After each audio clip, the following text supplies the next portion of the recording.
All right, welcome everybody to the Ref Room. It is great to see everybody. I am Scott Smokin Silz, along with our referee-in-chief from the Chicagoland area, Brad Baumruck. Glad you could join us today.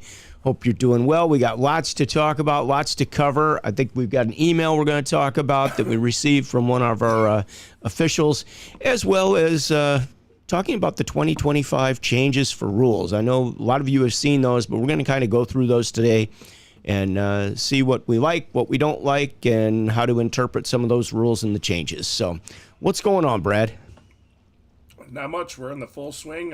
Playoffs are here, so I know. It's one of those things. Just so everybody knows, if you're watching, Nationals invites did go out. That doesn't mean that you're out of the running, though, because they do send them kind of staggered.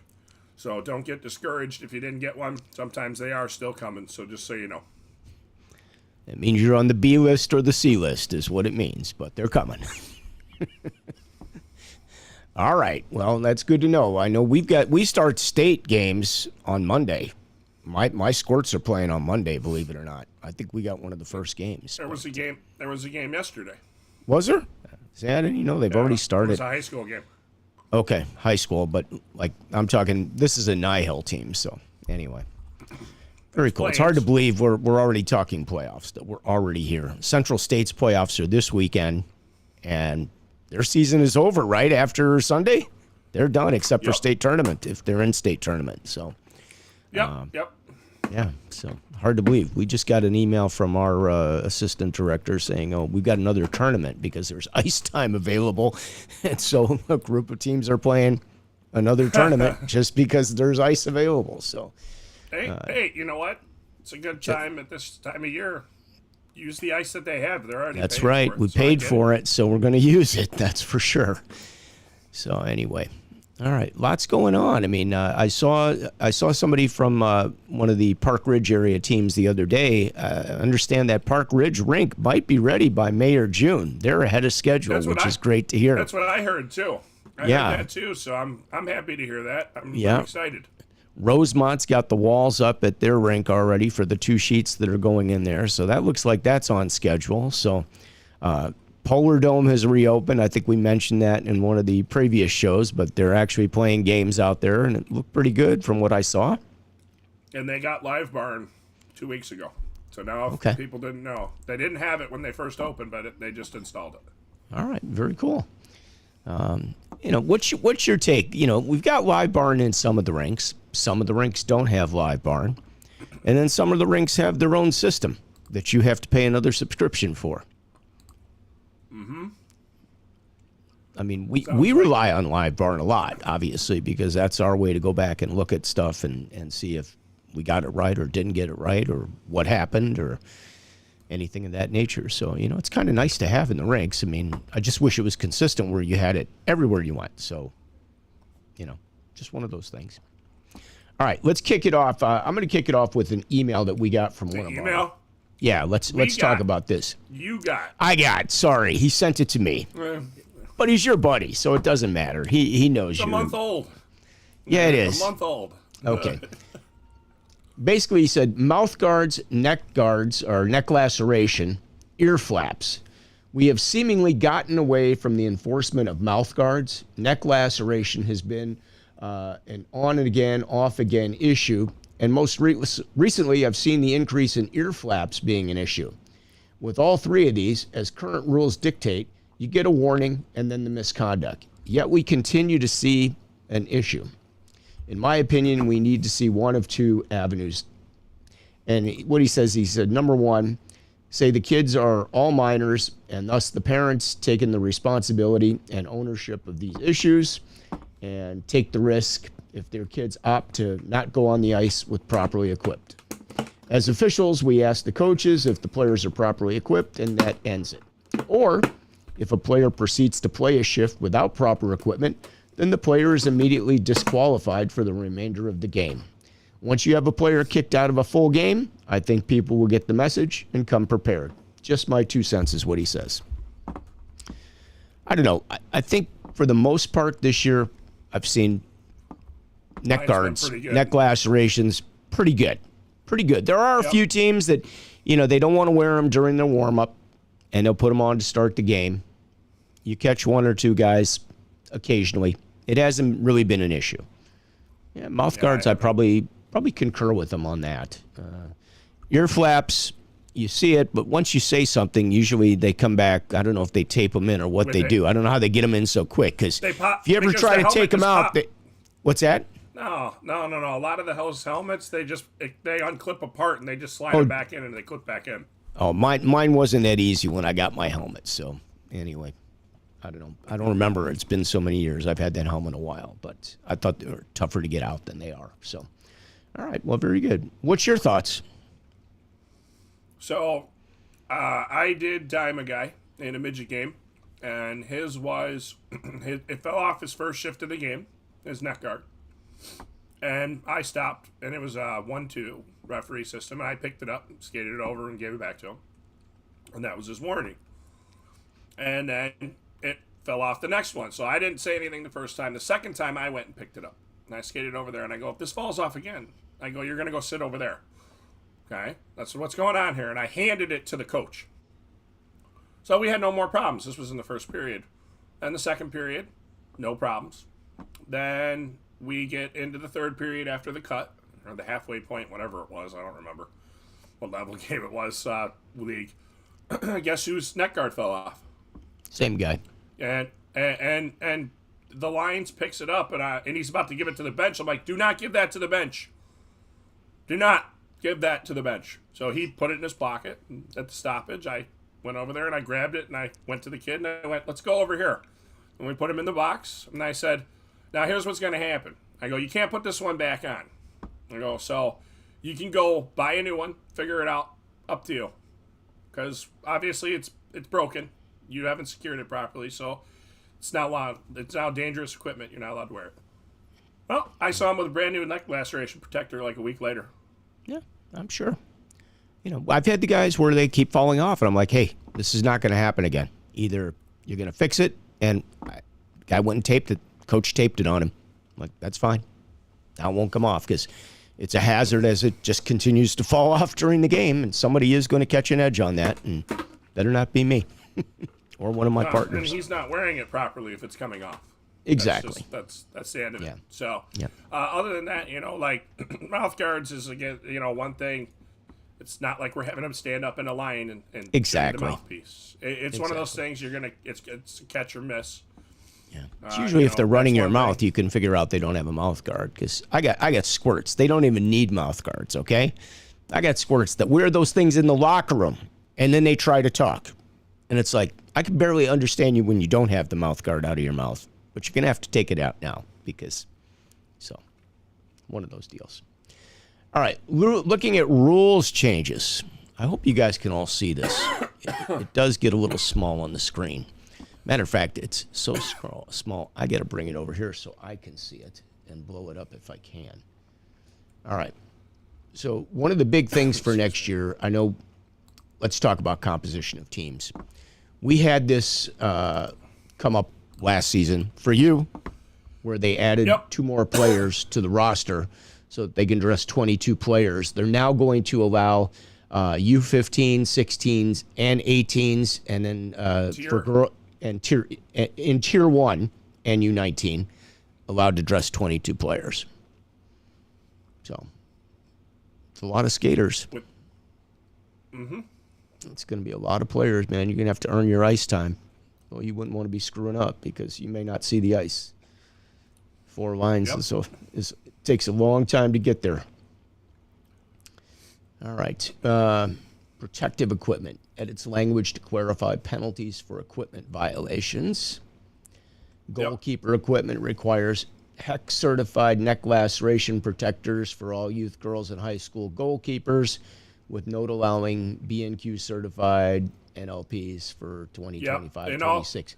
So you might want to, I understand what this means, but you might want to explain like how this certification is going to progress. What they did is, so the HEC is still working on everything with all the manufacturers. They attempted to get it in there. They just added it in official terms that the Canadian ones are allowed to be used. So you can use a HEC one or a certified one. There will be HEC ones. There will be just Canadian ones. So, just be on the lookout. And those are all either stamped into it or they're embroidered. Some of them are, I think there is one company that has it on a tag, but majority they're pushing for that they're actually on the equipment part so that they can't be removed. So they just clarified the language on it to make sure, because they were pushing to have everything through HEC. It just wasn't able to be done, so they wanted to make the exception so that we could still keep moving forward in the progression. Okay. So I read that email, and this is going to address some of that. So here it is with the equipment measurement.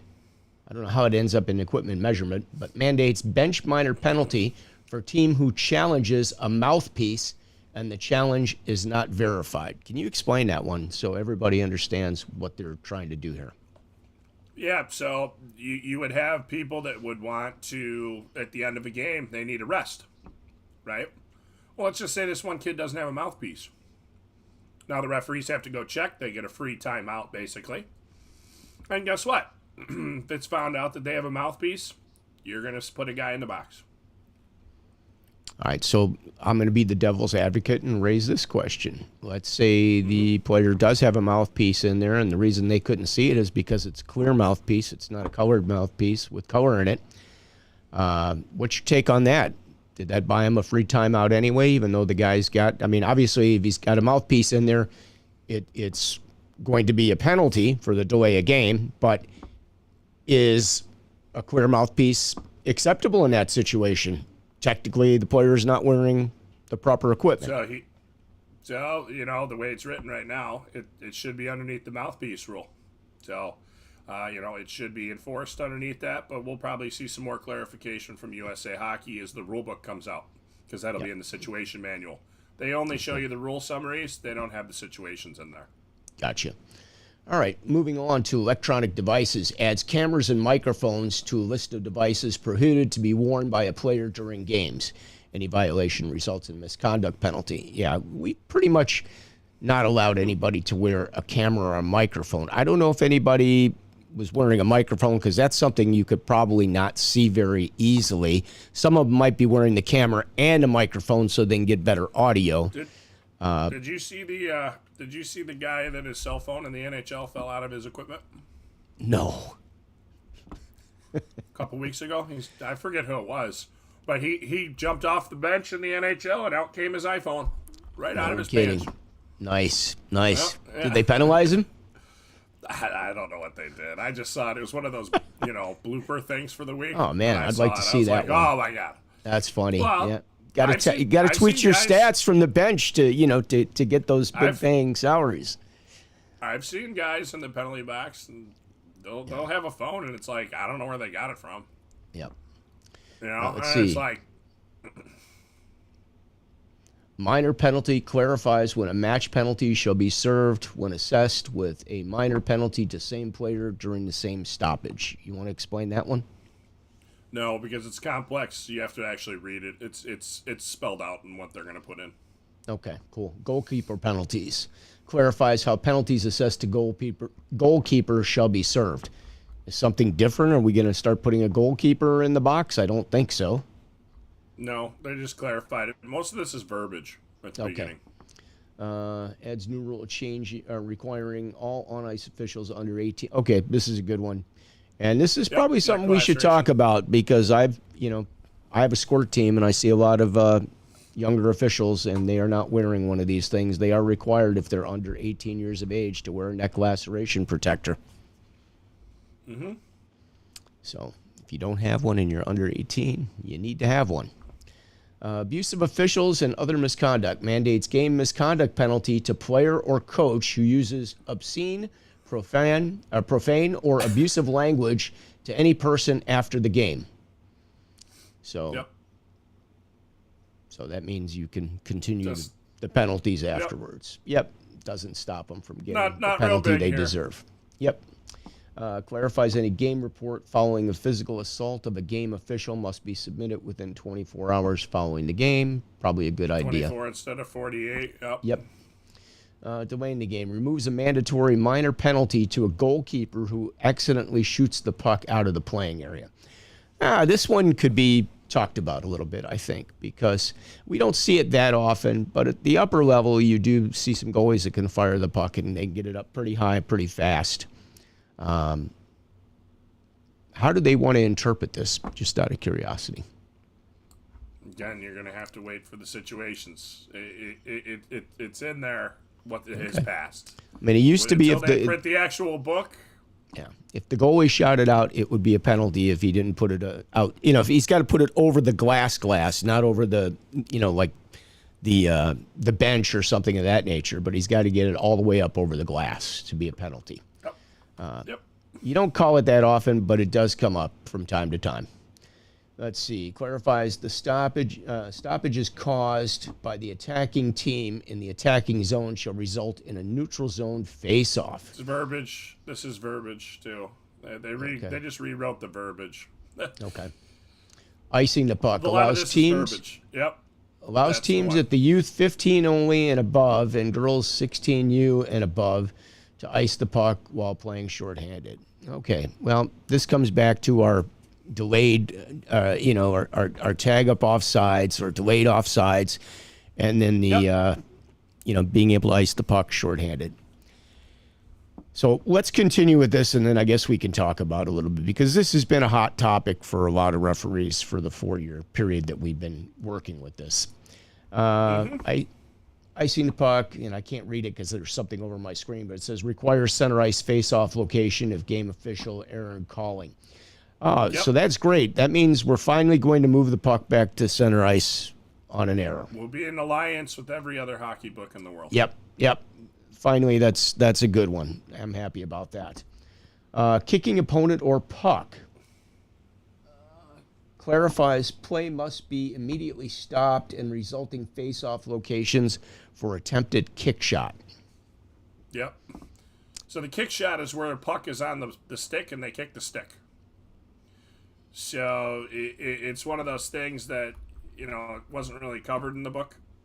Right. A lot of referees like myself would stop play and be like, well, we're not doing it. And when you look at the other levels of hockey, it's because it's unpredictable to where it's going to go, and it comes off without aim. So, they don't know where it's going. Gotcha. So that is an illegal play. So, but yeah, they did clarify all that. So I'm guessing the face-off would probably go outside. Face-off would either go outside if that offensive team caused the stoppage, or last play, one back. Okay. All right. Some more. Kneeing adds mandatory misconduct to any minor penalty assessed for kneeing an opponent. I think that's actually a really good decision. I like that. I'm good with that. I hate seeing these guys stick legs out. I think it's just cheap. And you get a lot of defensemen that will just stick their foot out. It's not knee on knee. It's still a nasty play. If you see it, you should call it. They don't have to fall down. If you see some knucklehead stick his leg out, call the penalty. Offside allows teams at the youth 15 only and above and girls 16U above to play with delayed tag-up offsides. Offsides here removes automatic whistle for shooting the puck into the attacking end zone on net Yeah, they with had to attacking clarify player. it, yeah. Yeah, actually, this is a good one. I like that too. So I guess we could talk about that, and then we'll go back to that 15. I think this is a good one because a lot of people really don't understand that rule, and it's if it's shot on goal, which means that puck would have to go into the net. That doesn't mean the goalie made the save. The goalie can make the save, and that doesn't mean it's on net. So that doesn't mean it's a stop. What's that? Would it have gone in if the goalie wasn't standing there? Right. That's what on net means. If Yep. it would go in if the goalie wasn't standing there or anybody else. So I like that rule. I think that's a really good one. Going back to the delayed offsides, I knew you'd do. Yeah. love to see in the comments what you guys say about this, because I feel like we kind of missed the boat here just a little bit. And why I say that is I think, if you wanted to go with this rule, we have an exemption for high school. Exemption for high school that they've been allowed to play with tag up offsides and ice the puck on the PK. I feel like we should have an exemption for house or possibly silver. I think the lower level should not be held to that same standard. If you're a tier 2 Central States caliber team or an elite type team, or you're a tier 1 team, yeah, I'm good with this. I'm totally good with it. But I'm not good with it with house league players and, silver or bronze, whatever you want to call them. I just feel like all you're doing is making it painful out there. What do you think? Well, the rule is designed to create skill, and at those lower levels, they're the ones that need more work. So, hence, the rule would cause them to create more skill if it was taught properly. And that's a coaching thing. That's not a referee thing. Yep. Can't say I disagree. All right. I can't move this because I can, but let me bear with me here. I've got this thing in a spot where I end up changing the frame here if I move it. So we'll keep going. All right. Yeah, you're already through everything anyways. Is that really all we need to cover? Everything else is junior adaptions. Okay. Oh, refusal to start play. That's always on the test every year. Oh, we don't have a test, do we? Do we have a test next year? There'll be tests this year. There will. That's what we were told. Okay. Are And we going back to on ice for level 1s? Not confirmed yet. Not confirmed. Okay. All right. Fair enough. I mean, yeah, I can't move this. All right. I'm going to have to change this. I can't even change the slide now. That's great. I put it in a spot and I can't get to it now. Great. All right. Well, I'm going to end up. Show. Have a good night. I'm going to end up messing this up, but that's what I got to there. Now I can get to what I got to do. Okay. Let's go back to this. All right. So that covers a little bit about the rules for 2025. Everything, once it gets printed into the rule book, you can read it and interpret it yourself. That's the best thing that we can do. So once they get it printed, now you'll know. And they go into effect August 1st. Okay, fair enough. And we got some comments, so let's take a look at some of these. Terry checking in. Good evening. Thanks, Terry. Glad to have you here. What is going to be the standard at Nationals? And then he says, what in the heck has happened with the... okay, we'll get there in a second. What is going to be the standard at Nationals? What standard are we referring to, Terry? Are we referring to neck guards? Are we referring to mouth guards, ear flaps? I'm sure at Nationals, everything will be just the way it's supposed to be. Everybody will do what they're supposed to be, because I'm sure at the state tournament they will post if you don't have a mouth guard or you don't have a neck guard, you don't have ear flaps, you're not playing. Am I correct? Yeah, that's the name. Yeah, that's what's supposed to happen. I think that's pretty much the standard right there. So with that being said, I think that answers your question as far as that goes. What in the heck has happened with the A-High Assigner website? 5-time issues this season. Time to invest in a new website. You want to talk about the website? Do you want to update everybody? Because that has been a known issue probably since the Christmas break, and it was pretty tough over the weekend for a lot of people. So I think we really should probably try to cover that, and I'm going to let you answer those questions, Brad. I don't have an answer other than the website was down. That's my answer. Okay, well, there you have it. That's what we know. Let's see.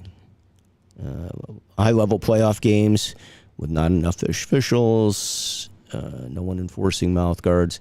Well, I can tell you, I don't have a high-level team, but I know both my teams, or not both my teams, but both my games this week were played with one official. And the one, it was his second game. So level one doing his second game, did it solo. I know that my men's league last night went without a scorekeeper, too. We had one official and no scorekeeper. So, it's hard on everybody right now. That's the way it is. Don't know what to say. Maybe we can reach out to somebody and get some clarification as far as what's going on. Let's see. This one is, what are these stupid rules for next season? Well, I don't think we got any stupid rules. The rules literally contradict each other. Puck goes out of play. Where the heck is the face-off? One rule says last play. Another rule says attacking team. Well, again, I think that's going to come down to language, as we explained. So we'll wait and see. The case book will come out, and we will have the situations in there, and that should pretty much sum up what the changes will be. Mm-hmm. Also said delayed offsides for 10U and mites and above. Should be. Well, 10U is squirt. Mites. Look, I just gave you my opinion as far as that goes. I think House League should have had an exemption and lower level shouldn't have had an exemption. I get it's to try to teach the players and make them better. But, if they're that good and they're going to get that good and go to where you think they're going to go, then they're probably playing Tier 1 or Tier 2, not House League. So I'm not a fan of that. I'll stay with my opinion on that. Terry said, should have included. Let's see if I can move this down. Yeah, I screwed myself up here when I put this up there. Yeah, anyway, mouth guards, etc. So that's kind of the deal. Yeah, should have included 13s and 14s. Yeah, I agree, Terry. I'm not going to disagree with that. You'd have to talk to the coaching section because that's where it came from. Yeah, I don't know. I've never met a coach that wants this. We talk to coaches all the time. Talk to them before every game.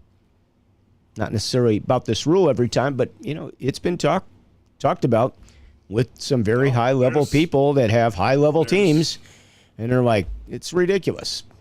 Then who voted for it? There's a whole room. There was a whole room that made the suggestion that that's what they wanted because the 13s weren't ready for it. Then that was the reason why. So they went with the 15s. And that came from the coaching section. They did do a little presentation at the referee section. Yeah. Here, this might allow me to put this one up. And this makes sense. Delayed offsides and how to break it out is also a skill. 100% agree. 100% agree. Ryan Kessler, who has Little Caesars, was like, this is ridiculous. He goes, I got kids going to junior. They've never broken a puck out. They don't know how to break a puck out. He said, they'll learn. They're good players. They'll figure it out. But it's a skill they should have by the time they get to where they're going. And that's not the case. Bill Green checking in. Hey, Bill. Good to see you or good to hear from you. Appreciate it. And then let's see. More about the website. I'm not even going to go there because we've already addressed that. And there's nothing we can do or know about it. So, we're beating a dead horse. It's not mine. It's not ours. I have enough trouble with this show, right? But anyway, it's the busy time of year. I don't know. I've never said this before, but I guess I'm ready for the season to start to wind down. It's been a crazy one. There's just been a lot of stuff going on, and it's the end of the season. Everybody's crazy, out of control. I think they're ready for the season to end too. It's pressure, lots of pressure for everybody. Yeah. I think we get to this point every year. It just sometimes it affects us, sometimes it doesn't. So, it's every year. So, yeah. All right. Well, that kind of covers some of the stuff we wanted to talk about with the rules updates. You got anything else you want to add before we kind of sum it up here? Because I got games to go to tonight, so I got to kind of hit the road here pretty soon. because we've had games, and so because we've been filling stuff because they needed people. So it is what it is. So yeah. I don't know. I think we definitely need to push USA Hockey to putting level ones on the ice. They need some sort of rules knowledge. They need to open a book. Either that, or I wish we could. When I learned, I'm going to tell you how I learned the rules. Not just from playing, but we got a group of people together, and we all, when we got the test that would come with our 100 questions, we would all do the test. And then we would get together, 5 or 6 of us, and sit down and go through the questions together. And if we didn't agree on an answer, or somebody came up with a different answer, then we opened up the book, we discussed it, and came up with what is the best answer to the question. And that was how we learned the rules. That was a great way to do it. So to the guys that mentored me when I started, I appreciate that, and I thank you for that. And I think that was awesome, and I wish more officials would do that.